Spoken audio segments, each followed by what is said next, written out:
Hello, Assalamu alaikum guys. I'm Aleem from Learning English with Aleem, and today we will talk about modal verbs. Okay, तो यहाँ पे देखेंगे first of all what are the modal verbs. Okay, they can be divided into two groups. Okay, we can divide them into two groups. One of them, if you just pay attention here, how certain something is. Okay, the first group. In the first group, we will talk about the certainty of something, okay? While in the second group, we will talk about obligations, okay? तो यहाँ पर देखिए हमने पहले group को divide किया है certainty में. So certainty में means something which is probable, possible or impossible. तो जब हम certainty की बात करेंगे तो उसमें हम ऐसी चीज़ों की बात करेंगे जिनमें जो probable है, probability पाई जाती है कि वो हो सकती हैं. सही है. इसी तरीके से हम पॉसिबिलिटी भी देखेंगे और अगर वो नहीं हो सकती तो क्यों नहीं हो सकती वो भी देखेंगे. तो इन चीज़ों के बारे में हम पढ़ते हैं डिग्रीज ऑफ सर्टेनिटी में. सही है. तो यहाँ पर देखिए विल, शैल, कैन और मस्ट. ओके, तो ये ऐसे मॉडल वर्ब्स हैं जो हम इस्तेमाल करेंगे लेकिन अपने फर्स्ट ग्रुप में इस्तेमाल करेंगे जब हम बात करेंगे मॉडल एक्सिलरी वर्ब्स की. ओके, तो कुछ चीज़ें ऐसी हैं जो सर्टन है, हो जाएंगी, आपको पता है. Let's suppose if someone asks you about rain, okay, and you know the weather is brilliant today. आपको पता है बड़ा अच्छा मौसम हुआ हुआ है, बड़ा अच्छा मौसम है, और आपको पता है आज जो चांस है वो बारिश का बिल्कुल नहीं है. तो आप बहुत सर्टन इस बारे में, तो आप कह सकते हैं it won't rain tonight or it won't rain today, okay? Because आप बहुत सर्टेन इस बारे में कि आज बारिश नहीं होगी. सही है. तो यहाँ पर सर्टेनिटी की बात, सर्टेन आप किसी के बारे में आपके चांसेस बहुत ज़्यादा हैं कि ये होगी या नहीं होगी. सही, तो उनको हम सर्टेन कहते हैं. सही. तो इसी तरीके से अगर आप एग्जांपल देखें, आई शैल बी अवे टुमारो और I will be away tomorrow, तो इसका मतलब कि मैं बहुत सर्टेन हूँ that I will be away tomorrow, I won't be in my office tomorrow, okay? So there is no point for you to ring me tomorrow because you won't find me in the office, okay? So better not phone me, okay? तो यहाँ पर हम use कर रहे हैं I shall be away tomorrow. मैं बहुत certain हूँ, मुझे पता है कि कल मैं ऑफिस में नहीं होऊंगा. इसी तरीके से देखिए it won't rain tonight. हम बहुत certain हैं कि आज बारिश नहीं होगी. It won't rain tonight. इसी तरीके से things will be all right. मैं आपसे बोलूँ don't worry. You worry a lot. Don't worry. Things will be all right. तो मैं बहुत certain हूँ कि चीज़ें बेहतर हो जाएंगी. Things will be all right. Don't worry. Okay? तो किसी चीज़ के बारे में आप बहुत ज़्यादा certain हैं, चाहे वो positively हो या negative, doesn't matter. अगर आप किसी चीज़ के बारे में certain हैं तो वहाँ पर उसका इस्तेमाल फिर will, shall, can और must में भी हो सकता है. जैसे कि आप आए घर में, आप पूरे दिन काम करके आप अब घर पर आए, मैंने आपको देखा और मैंने बोला oh like my God you must be very tired. तो यहाँ पर मैं बहुत ज़्यादा सर्टेन हूँ क्योंकि आप मेहनत करके आए, 10-12 घंटे बाहर रहे हैं, गर्मी में बाहर रहे हैं, अब आए हैं, खाना भी नहीं खाया आपने. तो मैं बहुत ज़्यादा सर्टेन हूँ, आपकी कंडीशन को देख के बता सकता हूँ और कह सकता हूँ you must be very tired और यू मस्ट बी हंग्री. अगर आपने कुछ खाया नहीं है और 10-12 घंटे से आप बाहर है तो मैं कह सकता हूँ oh, you must be very hungry just after looking at you, okay? तो यहाँ पर इसका ख्याल रखिएगा कि will, shall, can और must कहाँ पर आते हैं जब हम किसी चीज़ के बारे में बहुत ज़्यादा certain होते हैं. सही है. तो ये पहली फॉर्म है. अच्छा, इसकी भी हम जो ये बात कर रहे हैं certainty की भी बात कर रहे हैं, इसके अंदर भी हमें बहुत सारी चीज़ों को देखना पड़ेगा. अब दूसरी चीज़ हम देखेंगे वो जो होती है probability. सही है. अब देखिए यहाँ पर probability में हम चेक कर रहे हैं should और out to. आप दोनों में से कोई भी यूज कर सकते हैं. सही है. जैसे कि अब यहाँ पर देखिए she should be here soon. मैं अब certain नहीं हूँ. certain का मतलब तो बहुत ज्यादा है ना, मुझे पता है ये चीज होगी, इतना certain हो जाता है बंदा, या मुझे पता है ये नहीं होगी, इतना certain होगा. लेकिन probability में उतने certain नहीं होता. आपके पास chances 50-50 होंगे शायद. बात समझ आ रही है ना. तो जब हम डिग्रीज ऑफ सर्टेनिटी की बात कर रहे हैं, देखें यहाँ पर chances are very higher because you are very certain that something will happen or won't happen, okay?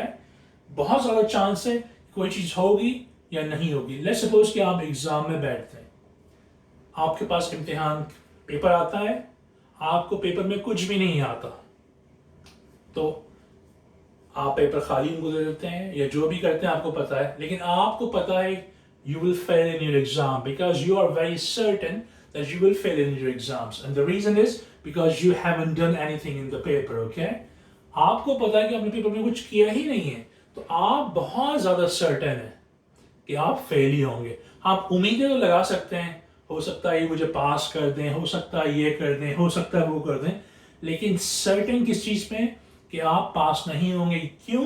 क्योंकि आपने एग्जाम में कुछ किया ही नहीं है। इसी तरीके से सर्टेन हाई लेवल है, सही है, जब भी हम बात करेंगे सर्टेनिटी की, सही है। दूसरा लेवल है प्रोबेबिलिटी। आप किसी चीज़ के बारे में हम ये कह सकते हैं कि ये होनी चाहिए या नहीं होनी चाहिए।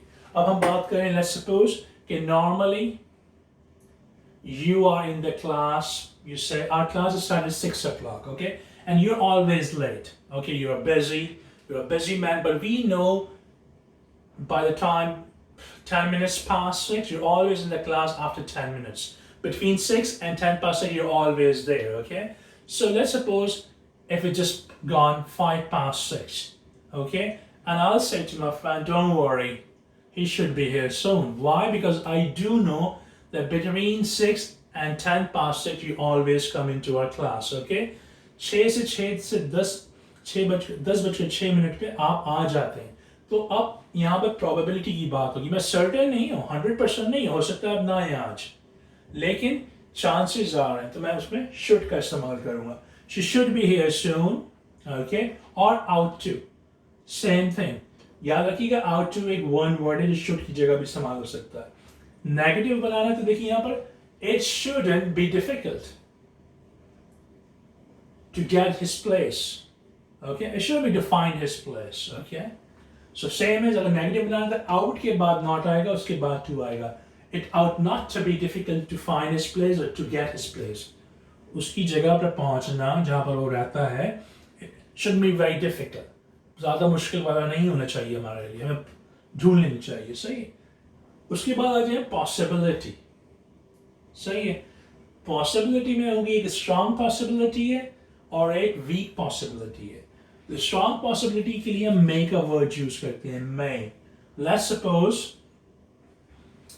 मैं आपसे बोलूं या मैं अपने बच्चों से बोलूं, वो पूछ रहे हो गाड़ी के बारे में, अब्बू गाड़ी का क्या करना है, तो मैं उनको बोलूंगा don't worry, we will buy a new car next year, okay, we will buy a new car next year, very certain.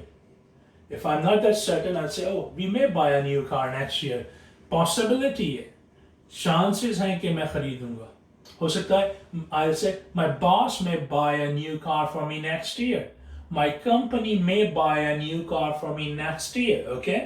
मेरी कंपनी शायद मेरे लिए नई गाड़ी खरीद ले next year. हम ये कह सकते हैं, your father may buy a new car for you next year. Possibility, higher possibility, very strong. लेकिन अगर weak है, सही, अभी तो आप अपने बच्चों को बोल रहे हैं हो सकता है कि हम नेक्स्ट ईयर नई गाड़ी खरीदें, आपको पता है पॉसिबिलिटी कितनी है। अब एक हफ्ते बाद बच्चों से दोबारा बात हो रही है, बच्चे दोबारा पूछते हैं अब्बू जान वो गाड़ी खरीदेंगे या नहीं खरीदेंगे, तो अब आप क्या, यहाँ पर जब आपने मे यूज़ किया था एक हफ्ते पहले, आपको पता था कहीं से पैसे मिलने वाले हैं, आपको पता था आपके पास पैसे हो जाएंगे, आपको पता था आप गाड़ी लेने की सिचुएशन में होंगे, लेकिन एक हफ्ते बाद 2 हफ्ते बाद चीज़ तब्दील हो गई, कुछ चीज़ें चेंज हो गई। अगर अब आपके बच्चे आपसे पूछते हैं और पॉसिबिलिटी वैसी ना रही हो जैसे पहले थी, अब वीक हो गई हो, तो आप बोलेंगे we might buy a new car next year, we might buy a new car next year. अब जो आपने माइट यूज़ किया होगा, इसका मतलब ये है कि चांसेस कम हो गए, चांसेस है कि आप नहीं खरीद पाएंगे, शायद बहुत चांसेस कम हो गए। मे में चांसेस स्ट्रांग थे, यहां पर चांसेस और गिर गए हैं। इसी तरह वीक पॉसिबिलिटी में हम एक और चीज यूज कर सकते हैं, कुड। अब पॉसिबिलिटी इतनी ज्यादा हायर तो नहीं है, बहुत ही वीक है। मैं कह सकता हूँ we could be all millionaire one day, हो सकता है एक दिन हम सब लखपति हो जाएं।